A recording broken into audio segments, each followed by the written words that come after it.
Welcome to another spine-tingling story that will keep you on the edge of your seat. Today's tale explores the mysterious connection between past and present, and how sometimes the places we seek for refuge hold secrets we never imagined. Don't forget to subscribe and hit the notification bell. You won't want to miss what happens next. The moving truck's engine echoed through the quiet countryside as it disappeared down the winding dirt road, leaving Eleanor Whitmore standing alone with her two children before the imposing structure that would now be their home. The September afternoon sun cast long shadows across the overgrown lawn, and the mansion loomed before them like something from a forgotten era. "Mommy, it looks scary," whispered 5-year-old Sophie, clutching her worn teddy bear tighter against her chest. Her blonde curls caught the fading sunlight as she peered up at the 3-story Victorian mansion, its once grand facade now weathered and partially hidden beneath thick curtains of ivy. "It's just old, sweetheart," Eleanor replied, though she couldn't shake the chill that ran down her spine as she gazed at the empty windows that seemed to watch them like hollow eyes. "We'll make it beautiful again, won't we, Tommy?" 6-year-old Thomas nodded reluctantly, his dark hair falling across his forehead as he kicked at a loose stone on the path. Despite being only a year older than his sister, Tommy had always been the more serious of the two, carrying himself with a maturity that sometimes surprised adults. "I guess so, Mum. But why couldn't we stay in our old house?" Eleanor's heart clenched at the innocent question. How could she explain to her young children that their father's medical bills had consumed their savings, that the life insurance barely covered the funeral expenses, and that this crumbling mansion in rural Connecticut was all she could afford? The real estate agent had been almost apologetic when showing her the property, explaining that it had been on the market for over a decade with no serious buyers. "Sometimes we need fresh starts," she said softly, kneeling down to be at eye level with both children. "Your father would have wanted us to be brave. Remember?" The children nodded solemnly.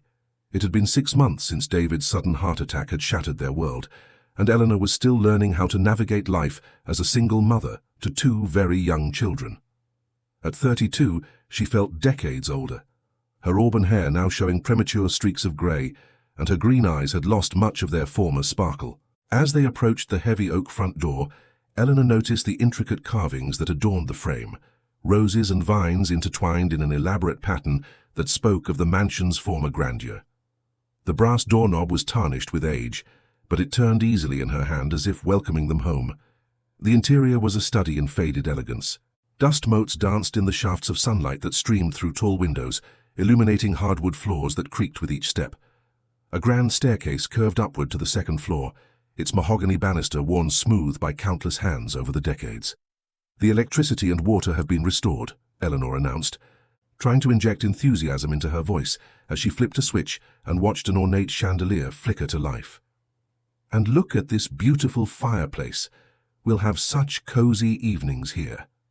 Sophie ventured into what appeared to be a sitting room, her small footsteps echoing in the vast space.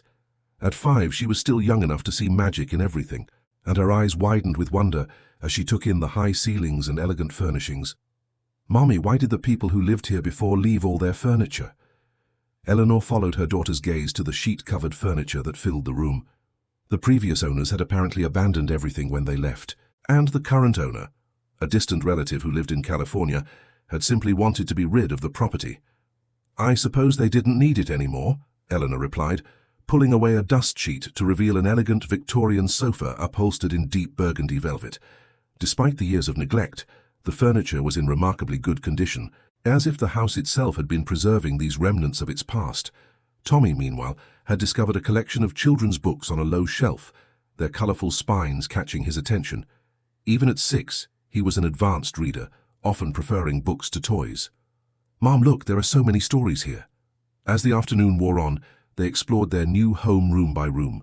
The kitchen, though outdated, was spacious and functional. The dining room boasted a table that could seat 12, and the library contained hundreds of leather-bound volumes that seemed to whisper stories of their own. "Can I pick my bedroom?" Tommy asked as they climbed the stairs to the 2nd floor, his small hand gripping the banister. "Of course," Eleanor smiled, grateful to see a spark of excitement in her son's eyes for the first time in months. "But remember, we're all staying close together until we get settled." The 2nd floor contained 6 bedrooms, each with its own unique character. Sophie immediately claimed a corner room with windows facing the garden, enchanted by the window seat and the way the afternoon light painted rainbows on the walls. The room seemed perfectly sized for a little girl, with built-in shelves at just the right height for her dolls and toys. Tommy chose the room next to his sister's, drawn to a small desk by the window and the cozy reading nook created by the slanted ceiling. "I can do my homework here," he announced, with the seriousness that was so characteristic of him. Eleanor selected the master bedroom at the end of the hall, a spacious room with a fireplace and French doors that opened onto a small balcony overlooking the grounds. As she stood there, watching the sun begin to set behind the trees, she felt a strange sense of familiarity, as if she had stood in this exact spot before. "Just my imagination," she murmured to herself, shaking off the odd feeling. That evening, they ate a simple dinner of sandwiches and soup by candlelight in the kitchen, the electricity in that part of the house proving unreliable. The children seemed to be adapting better than Eleanor had hoped, their natural resilience shining through as they began to see their new home as an adventure rather than an exile. "Tell us a story, Mommy," Sophie requested, as Eleanor tucked her into the unfamiliar bed, surrounded by boxes yet to be unpacked. At 5, she still needed the comfort of bedtime stories, especially in this strange new place. "What kind of story would you like?" "A happy one," Tommy said from his doorway, having come to say goodnight to his sister. Despite his young age, he had taken on a protective role towards Sophie since their father's death. "About a family who finds treasure in their new house," Eleanor smiled, her heart warming at her children's optimism. "Once upon a time," she began, "there was a brave family who moved to a magical house in the countryside, and though the house seemed old and forgotten, it was actually filled with wonderful surprises waiting to be discovered." As she wove a tale of hidden rooms and secret gardens, Eleanor felt some of the tension leave her shoulders. Perhaps this move would be good for them after all. Perhaps in this quiet place, away from the memories that haunted their old neighborhood, they could finally begin to heal. Sophie's eyes grew heavy as the story continued, and Tommy leaned against the doorframe, fighting sleep but not wanting to miss a word.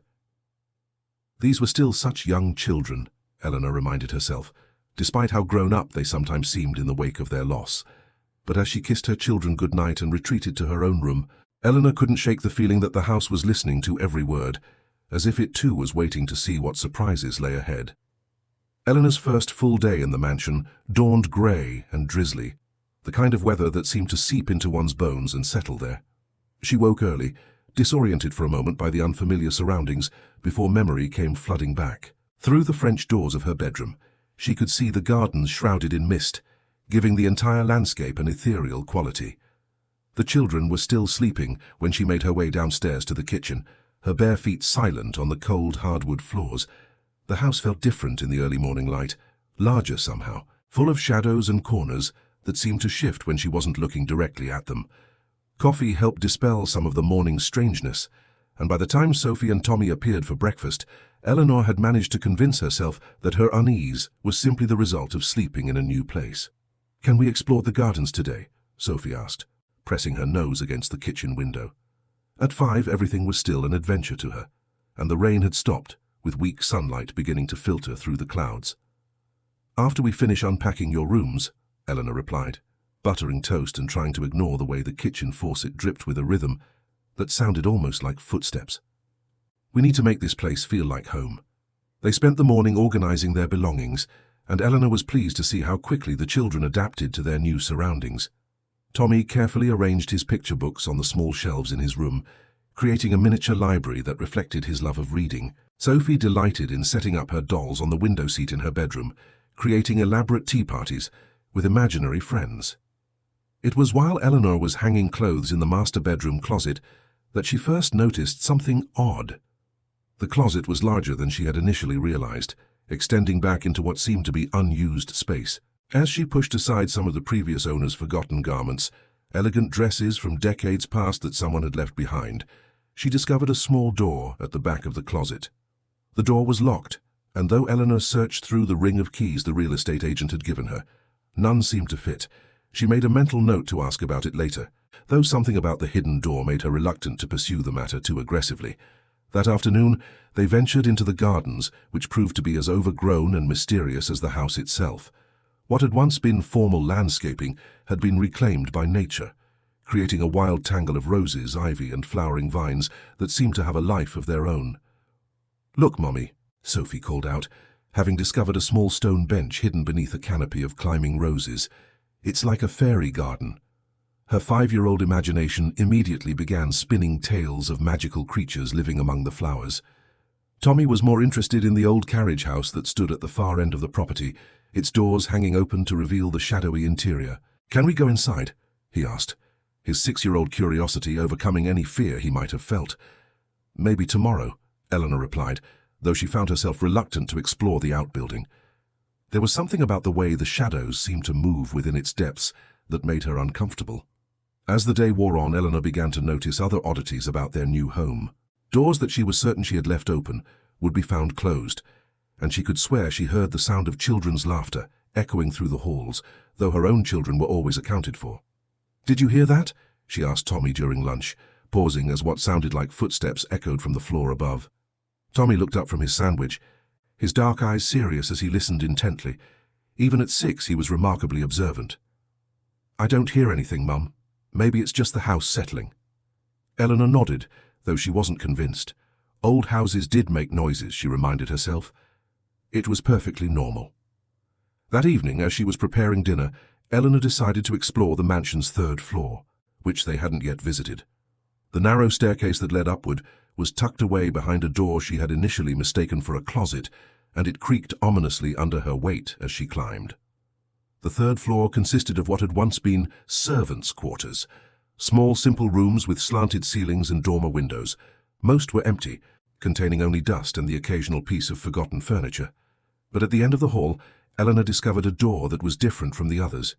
This door was heavier, made of darker wood, and it bore an ornate brass nameplate that read, "Private." When Eleanor tried the handle, she found it locked, and once again none of her keys seemed to fit. "The attic," she murmured to herself, realizing that this must be the entrance to the space above the 3rd floor. Every old house had an attic, and this one was probably filled with the accumulated detritus of decades. As she stood there, studying the locked door, Eleanor could have sworn she heard something from the other side. A soft rustling, as if someone were moving around in the space beyond. But when she pressed her ear to the wood, the sound stopped, leaving only silence. That night, Eleanor lay in bed listening to the house breathe around her. Every old building had its own rhythm of creaks and sighs, but this mansion seemed particularly vocal. She had just begun to drift off to sleep when she heard it, the unmistakable sound of footsteps in the room above her. Soft, measured steps that paced back and forth across the ceiling, as if someone were walking the length of the attic. Eleanor's eyes snapped open, her heart racing as she strained to listen. The footsteps continued for several minutes before finally stopping, leaving her to wonder if she had imagined the entire thing. She checked on the children, finding them both sleeping peacefully in their beds. Sophie was curled up with her teddy bear, her blonde curls spread across the pillow, while Tommy slept with a book still clutched in his small hands. They looked so young and vulnerable in sleep, and Eleanor felt a fierce protectiveness wash over her. She returned to her room to lie awake until dawn, listening for any repetition of the mysterious sounds. But the house remained silent for the rest of the night, as if whatever presence had been walking above her had finally settled down to rest. By the 3rd day, Eleanor had almost convinced herself that the strange sounds were simply the result of an old house adjusting to new occupants. She threw herself into the task of making the mansion feel like home, unpacking boxes, cleaning rooms, and beginning the process of repairs that would restore some of the building's former glory. The children had adapted remarkably well to their new environment. Tommy had discovered a collection of children's books in the library that were perfectly suited to his reading level, keeping him occupied for hours as he worked his way through adventure stories and fairy tales. Sophie had claimed the garden as her personal kingdom, spending her days creating elaborate fairy houses from twigs and flowers, her 5-year-old imagination transforming the overgrown space into a magical realm. It was while Eleanor was cleaning the windows in the sitting room that Mrs. Henderson arrived. The elderly woman appeared at the front door without warning, carrying a covered casserole dish and wearing an expression of barely concealed curiosity. She was perhaps 70, with silver hair pulled back in a neat bun and sharp blue eyes that seemed to take in every detail of Eleanor's appearance. "I'm Margaret Henderson," she announced when Eleanor answered the door. "I live in the cottage down the road. Thought I'd bring you a welcome meal and introduce myself." Eleanor invited her in, grateful for the company and the delicious smell emanating from the casserole dish. Mrs. Henderson's eyes swept over the interior of the mansion with obvious familiarity. "Haven't been inside this place in 20 years, she said, settling herself in the sitting room with the ease of someone who had been there many times before. "Looks much the same as it always did." "You knew the previous owners?" Eleanor asked, serving tea from a china set she had discovered in the kitchen. Mrs. Henderson's expression grew somber.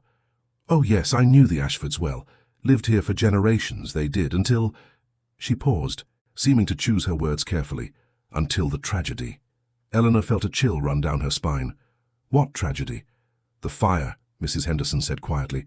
"Happened in 1987. Margaret Ashford and her 2 children, a boy of 6 and a girl of 5, the same ages as yours. They died in a fire that started in the attic. Only her husband survived and he never got over it. Sold the house and moved away. Couldn't bear to stay." Eleanor's teacup rattled against its saucer as she set it down with trembling hands. The ages Mrs. Henderson had mentioned sent a chill through her heart. The real estate agent never mentioned anything about a fire." "Probably didn't want to scare you off," Mrs. Henderson replied pragmatically. "The damage was repaired years ago, and the house is perfectly safe now, but folks around here, they remember. That's why it's been empty for so long." As if summoned by the mention of their names, Sophie and Tommy appeared in the doorway, having returned from their afternoon exploration of the gardens. Sophie's small hand was clasped in Tommy's, and both children had dirt on their clothes from their outdoor adventures. Mrs. Henderson's face went pale when she saw them, her eyes widening with what looked like shock. "My goodness," she whispered, staring at the children. "They look just like—" "Like what?" Eleanor asked, though she wasn't sure she wanted to hear the answer. Mrs. Henderson shook her head as if clearing away cobwebs. "Nothing, dear, just— You have beautiful children. They remind me of someone I used to know." She paused, studying Tommy's serious expression and Sophie's bright smile.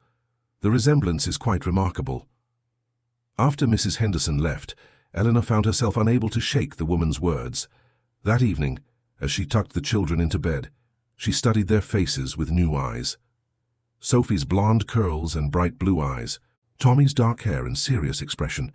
Was there something familiar about them that she had never noticed before? "Mommy," Sophie said sleepily, as Eleanor pulled the covers up to her chin. "I like our new house.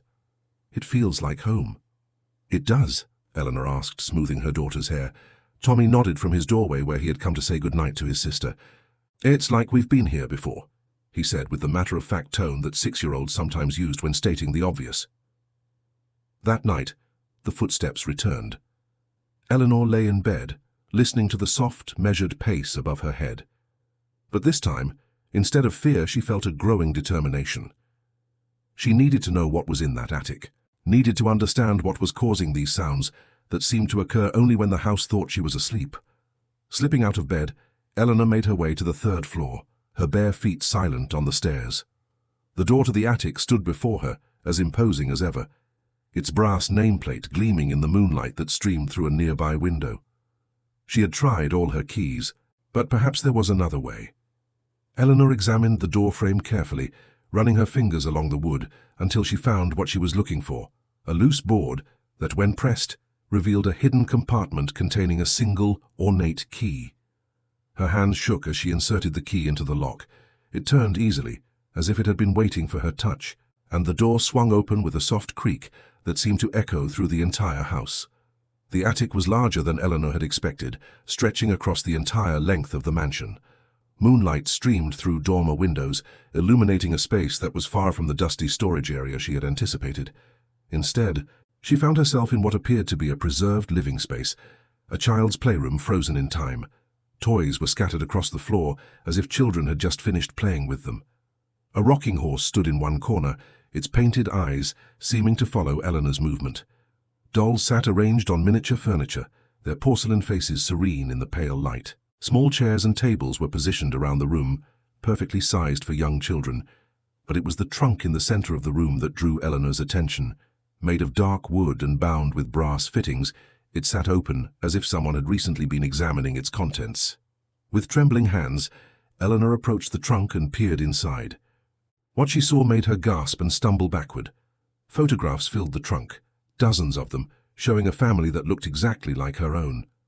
A woman with auburn hair and green eyes stood beside 2 children, a blonde girl who appeared to be about 5, and a dark-haired boy who looked to be 6. But the photographs were old, faded with age, and the clothing and hairstyles marked them as being from decades past. Beneath the photographs were letters, written in a feminine hand that seemed hauntingly familiar.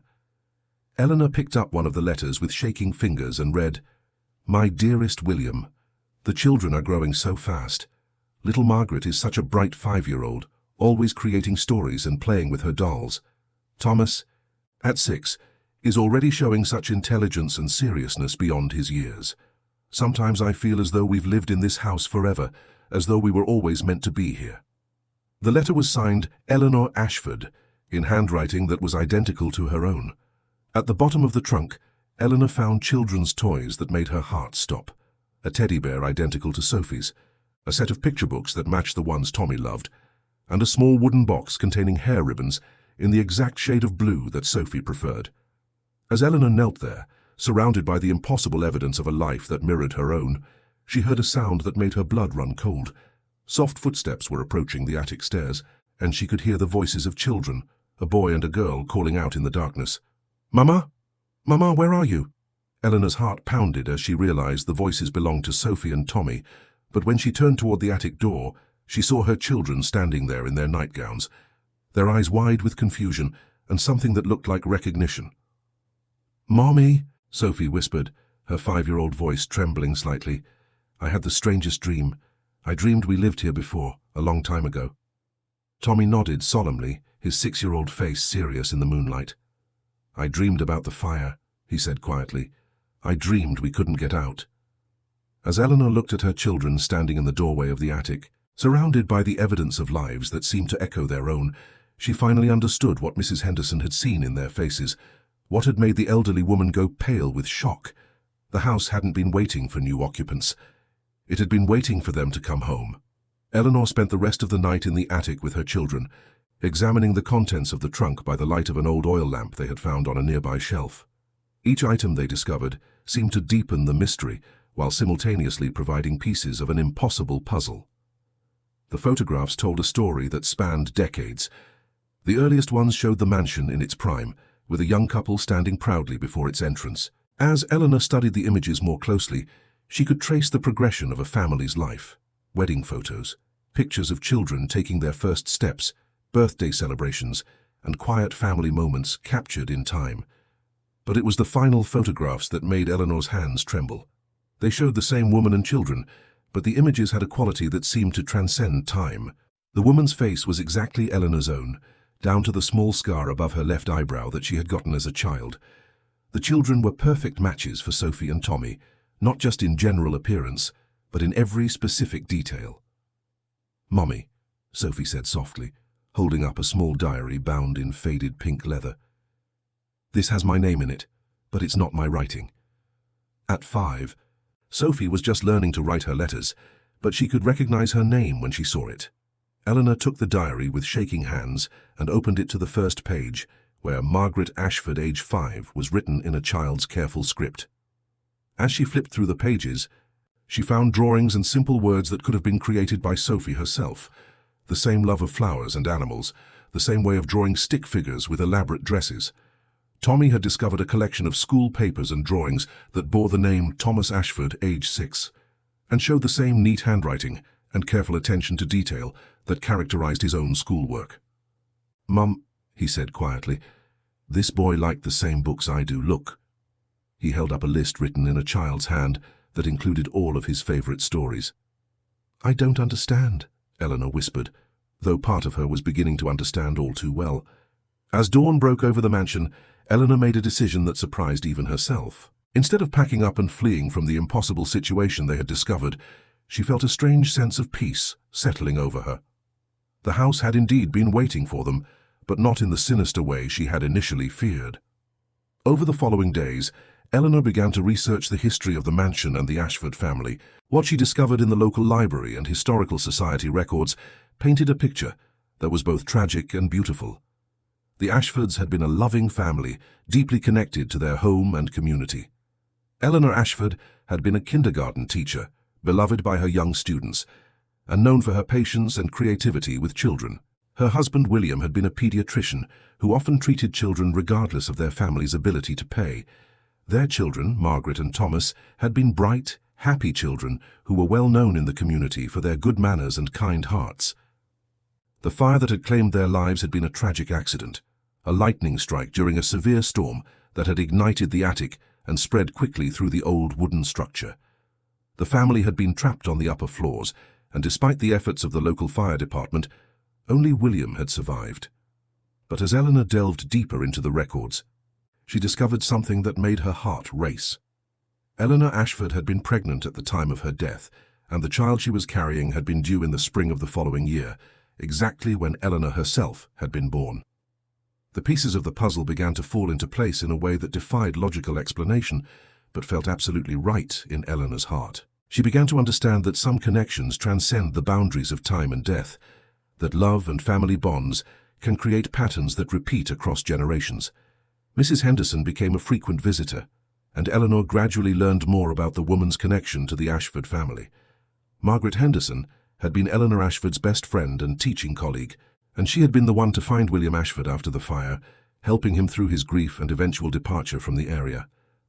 "I always wondered," Mrs. Henderson said one afternoon as they sat in the garden watching Sophie and Tommy play, "if they would somehow find their way back. Eleanor used to say that the house was part of their souls, that they could never truly leave it." "Do you think we're—" Eleanor began, then stopped, unsure how to voice the question that had been growing in her mind. "I think," Mrs. Henderson said gently, watching as 5-year-old Sophie carefully arranged flowers in a pattern that was identical to one shown in the old photographs, "that love finds a way to continue, even when we can't understand how. I think some families are meant to be together, no matter what obstacles stand in their way." As the weeks passed, Eleanor found herself settling into life at the mansion with a sense of rightness that she had never experienced before. The children thrived in their new environment, displaying talents and interests that seemed to emerge naturally from their surroundings. Sophie discovered a natural gift for gardening, spending hours in the flower beds with an intuitive understanding of what plants belonged where. Her 5-year-old hands seemed to know exactly how to care for the roses and herbs, as if the knowledge had been passed down through some invisible connection. Tommy found a collection of children's medical books in the library and became fascinated with helping people feel better, often playing doctor with his stuffed animals with a seriousness that reminded Eleanor of the stories she had heard about William Ashford. His 6-year-old mind absorbed information about healing with remarkable ease. The strange sounds in the house gradually faded, replaced by a sense of peace and contentment that seemed to emanate from the very walls. Eleanor began to understand that the footsteps she had heard had not been supernatural visitations, but rather the house's way of calling its family home. One evening, as Eleanor was putting the children to bed, Sophie looked up at her with serious blue eyes and said, "Mommy, I'm glad we came home." "Home?" Eleanor asked, though she knew exactly what her daughter meant. "This has always been our home," Tommy added matter-of-factly, his 6-year-old wisdom surprising her once again. "We just had to find our way back to it." Eleanor kissed her children goodnight and made her way to the attic, which had become her favorite place in the house. She had left the trunk open, and the photographs and mementos remained displayed around the room like a shrine to the family that had come before. As she sat in the small rocking chair that had once belonged to the Ashford children, she felt a presence that was warm and welcoming rather than frightening. She understood now that the house had not been haunted by the dead, but rather blessed by a love so strong that it had transcended time itself. The mansion had indeed been waiting for their return, but not as strangers seeking shelter. It had been waiting for its family to come home, for the circle to be completed, for love to triumph over loss and death.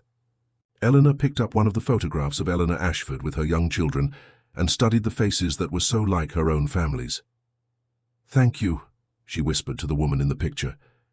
"Thank you for keeping our home safe until we could return." As if in response, a gentle breeze stirred through the attic, rustling the papers and photographs with what sounded almost like a sigh of contentment. The house had its family back, and all was as it should be. Outside, the moon shone down on the mansion that had stood empty for so many years, its windows now glowing with warm light and the sounds of a family at peace. From Sophie's room came the soft sound of a 5-year-old's sleepy humming, while Tommy's room was quiet with the peaceful sleep of a 6-year-old who felt safe and loved. The Ashfords had come home at last, in a way that transcended understanding but embraced the eternal power of love to overcome even death itself. Eleanor smiled as she made her way back to her bedroom, knowing that she would sleep peacefully in the house that had always been meant to be theirs. Tomorrow would bring new discoveries, new joys, and the continued restoration of a home that had been waiting patiently for its family's return. The widow had indeed found refuge in the abandoned mansion, but what she had discovered was far more precious than she had ever dared to hope. She had found her way home to a love that had been waiting for her across time itself, and in doing so, had completed a circle that had been broken far too long. What an incredible journey. Did this story give you chills? The power of love and family connections that transcend time itself is truly remarkable. If you enjoyed this tale of mystery and homecoming, make sure to subscribe to our channel and hit that notification bell. We have many more captivating stories waiting to be told. Share your thoughts in the comments below. Do you believe some places can call us home across time? Until next time, keep believing in the extraordinary.